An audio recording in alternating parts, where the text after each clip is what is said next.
Orlando, Florida. Fireworks over a lagoon, a castle at the end of a street, cold butterbeer foam on your lip, a coaster that yanks you out of your seat and hands you back to gravity. You can do a lot in 4 days if you stop arguing on the sidewalk and start moving with a plan. This one keeps you out of the longest lines, feeds you without wasting half the day, and gets you to the best night shows without camping on a curb. Stick around till the end of this video for the lunch order that buys back an hour, the fireworks move that saves your legs, and the express play that turns a wait into a walk. Day 1. Magic Kingdom morning, EPCOT night. Be at Magic Kingdom before opening, not around opening. Before, if your hotel includes early entry, scan in and use it. If it doesn't, being early still matters because the first hour covers the rides that turn into headaches later. Pick a side and stick to it. If your group wants neon and speed, start with Tron Light Cycle Run. If your group leans family, start with Seven Dwarfs Mine Train. Do the first anchor, then take the second biggest ride in that zone while lines are still short. No park-wide zigzag, straight lines beat steps. If you keep hearing Lightning Lane, here's the plain version so nobody learns acronyms in line. Disney sells paid fast lane access in the My Disney Experience app. Sometimes it's packaged for multiple rides. Sometimes the biggest rides are sold one by one. Names and rules shift, but the idea is the same. You pay to enter a shorter return line during a window. If your budget allows it and you hate waiting, buy it in the app and pre-book a few anchors before you fly. If you'd rather save the money, rope drop plus smart routing still works. Agree as a group before you hit the tap styles. Late morning is where most families stall. You won't. While you're in your second or third queue, place a mobile order for lunch in My Disney Experience. Aim for 10:45 to 11:15. When the ping hits, pick it up, sit, and eat. You miss the noon crush and you're back on rides while the crowd is still hunting tables. That single decision buys you a ride or two every day. That's the lunch trick you'll use all week. Water, shade, and air conditioning are your safety valves. When the sun gets high, walk into Carousel of Progress, Mickey's PhilharMagic, or the Hall of Presidents. 10 to 20 minutes of cool air resets everyone without leaving the park. If you brought a stroller, mark it with something bright. The parking zones all look the same after noon, and cast will shift rows while you're inside. You're not staying here until fireworks. You're hopping, so you'll need a park hopper ticket. Leave in the early afternoon while Magic Kingdom is peaking and step onto the monorail. Ride the resort loop to the Transportation and Ticket Center. Switch lines and take the EPCOT monorail. The ride itself is a break. It also flips the vibe without fighting parade traffic. Walk into EPCOT and do one headliner on entry. If your virtual queue or paid return time for Guardians of the Galaxy, Cosmic Rewind lines up, use it. If not, go to Soarin' or Test Track, whichever is closer and post it under 45 minutes. Once you have that anchor, slow down and pick 2 pavilions that fit your crew. Families like the Seas for the aquarium, and then one country for a short film or snack. Adults often start with Mexico for the boat ride and then keep walking around the lagoon, eating small plates. There's no wrong loop if you keep it tight. Eat around World Showcase instead of committing to a long sit-down. 2 or 3 small plates beat one heavy meal that puts you to sleep. If a seasonal festival is running, pick a booth with a short line and move on. If it's a non-festival week, quick service in Morocco, Japan, or France works well and puts you back on your feet fast. This is also a good window for a character meet if you care about it. Lines shorten before the dinner rush. You're not guarding a spot for hours to watch the show. Walk to World Showcase 20 to 25 minutes before start time and find a clean sightline across the water. Avoid trees and island equipment in your frame. Japan's bridge and Italy's steps are easy wins. Enjoy the show, then wait 5 minutes while the first wave surges to the exit. That small hold turns a shuffle into a walk. Monorail back toward the TTC or your resort, then crash. Don't doom scroll. Peek at tomorrow's start time in the app and sleep. Today worked because you moved early, rested with purpose, and changed parks before the worst heat and crowds. Keep that rhythm and Orlando stops feeling like a maze. Day 2. Universal 2-Park Run. Today is about speed without sprinting. Start at Islands of Adventure. Be there before they open the gates. If your people live for coasters, walk to Jurassic World and ride Velocicoaster right away. If your people live for wands and wizard robes, walk to Hogsmeade and take in the snow-covered rooftops while it's still quiet. One warning you'll be glad you heard now. Hagrid's Magical Creatures motorbike adventure pulls long waits. If you're buying Universal Express and Hagrid is included during your visit, use it. If not, either do it first or do it last. Don't lose an hour in the middle of the morning. There's too much within reach. Universal's pass system is simple once you ignore the names. Express lets you use a shorter line. There's a once-per-ride version and an unlimited version.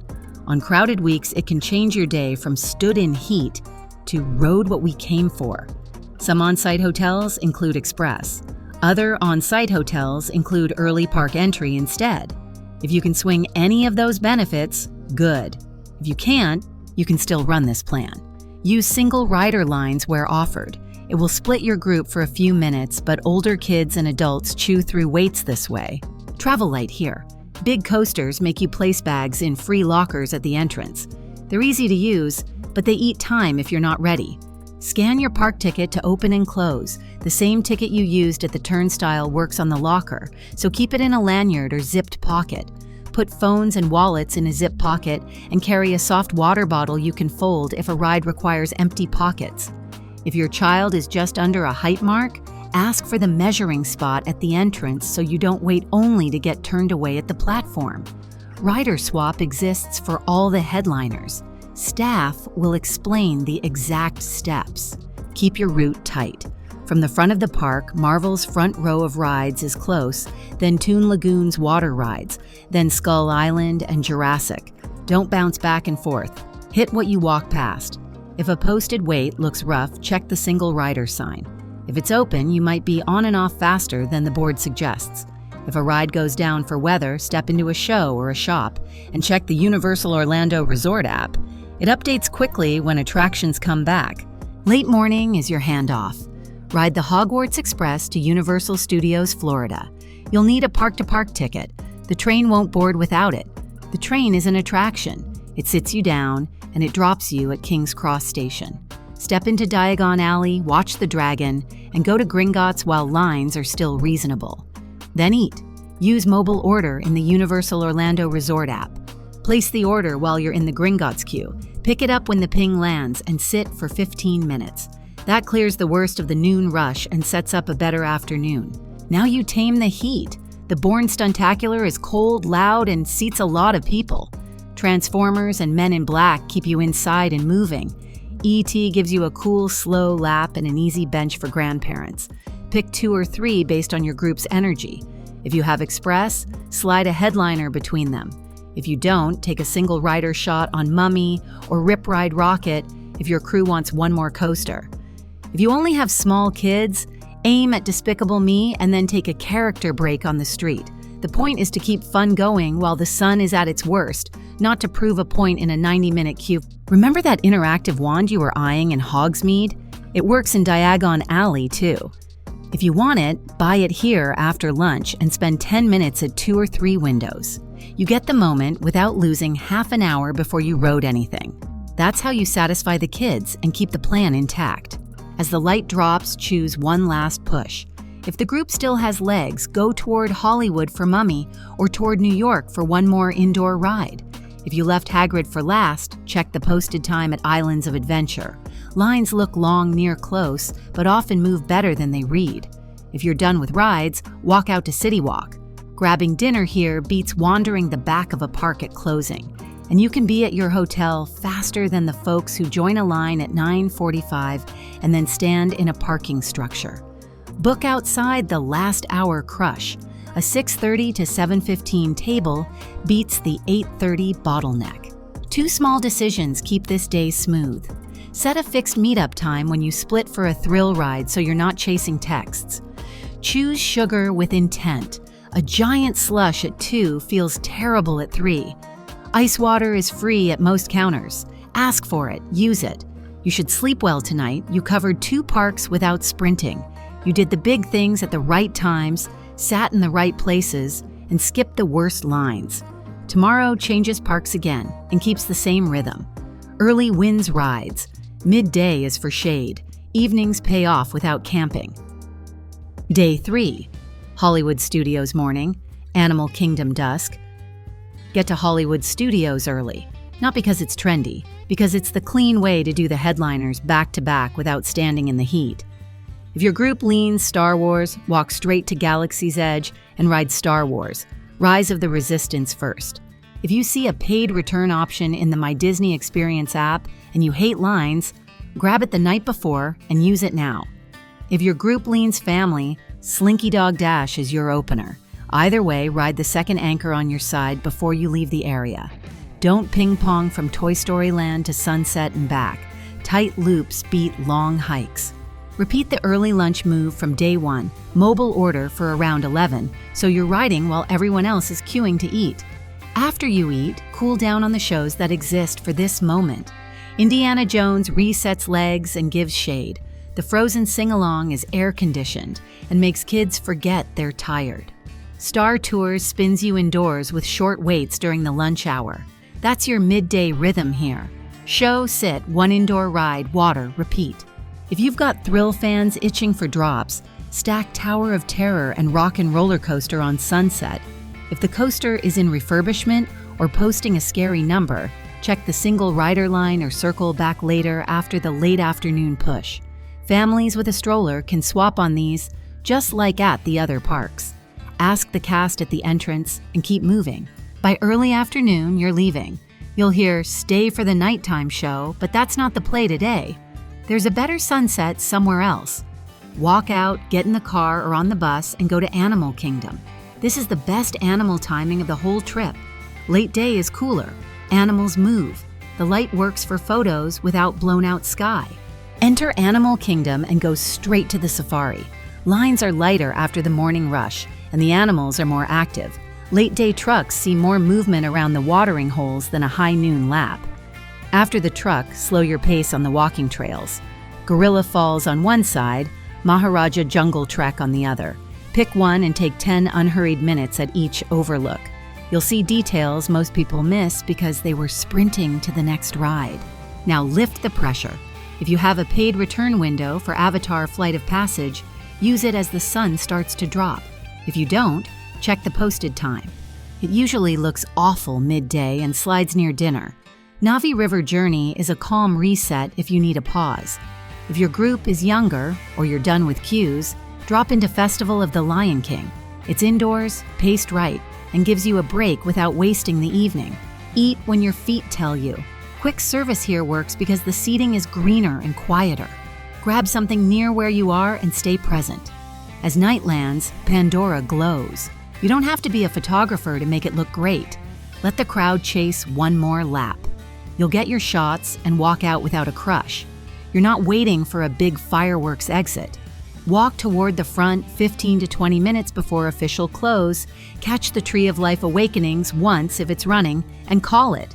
Tomorrow resets the pace with water and height. Sleep matters. Day 4. Water morning, downtown night. You've hit 3 straight park days. Today starts easy on purpose. Pick one water park and do it right. If you're on the Universal side, Volcano Bay uses Tapu Tapu, a wearable that assigns return times so you're not standing in a staircase for a slide. If you're on Disney property and a water park is open, it's simple. Lockers, a lazy river, a wave pool, a few big slides, and a lot of shade. Whichever you pick, be at the gate near opening. Walk straight to the headliner, then settle into a loop that keeps you near your base chairs. Sunscreen heavy, shirts on between laps. Sandals clipped so you don't leave a trail of flip-flops through Orlando. Families with littles should mark the splash areas early. Teens chasing drops can work the tallest slides first hour and meet you for the river. Everyone should drink water like it's a sport. Midday heat at a water park sneaks up because you feel cool. It's still Florida. Set a phone alarm to reapply sunscreen and switch to shade at midday. Aim every 90 minutes. Water rinses sunscreen faster than you think. Head back to the room early afternoon. This is your recharge window. Showers, a 40-minute nap, and your new people. When you come back out, go to Disney Springs or CityWalk, depending on where you're staying, and your ticket mix this trip. The goal is the same in both places. One lap, one meal, one show or experience. No wandering until your step counter bullies you. At Disney Springs, you can ride a boat, catch live music, take the aerofoil tethered balloon if wind cooperates, and grab dessert without forcing a fourth park.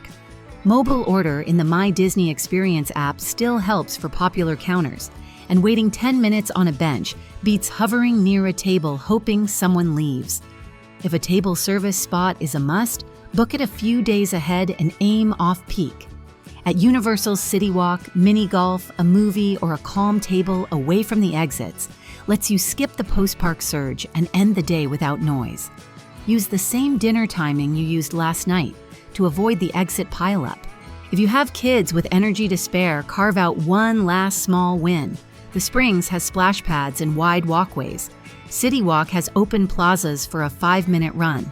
Give them a target and a time, then end the night on your terms with a last look and a short ride back. You made 4 days feel full without falling into the trap of one more ride at 9:50 and a parking garage crawl. Bonus 5th day. Pick one and go deep. If your trip stretches, or you want options in your back pocket, pick one lane and stay in it. Space, sea, or local. Space is Kennedy. It's a full day, not a half. Leave in the morning, walk the Rocket Garden, do the bus tour out to the big hangar with Moon Hardware, and book your theater windows first so you don't miss them. The Saturn V show and the Atlantis reveal run on intervals. Snag those times early and let the rest of the day wrap around them. If a launch scrubs or shifts, you still get the core exhibits. Drive back with a beach stop if the weather is kind and you pack towels. Sea is SeaWorld. If your group loves coasters and animal exhibits, it's a clean alternate to a 4th Disney park. Hit the big coasters first hour, then slow down with aquariums and shows while the heat climbs. You can do the whole loop without a rush and still be at dinner on iDrive at a normal time. If you're sensitive to animal show ethics, stick to the rides and non-show exhibits and you still get value. Local is Orlando beyond the parks. Winter Park's boat tour runs through shady canals and past lakeside houses while your brain cools down. Loy Gardens gives you quiet paths and big oaks without crowds.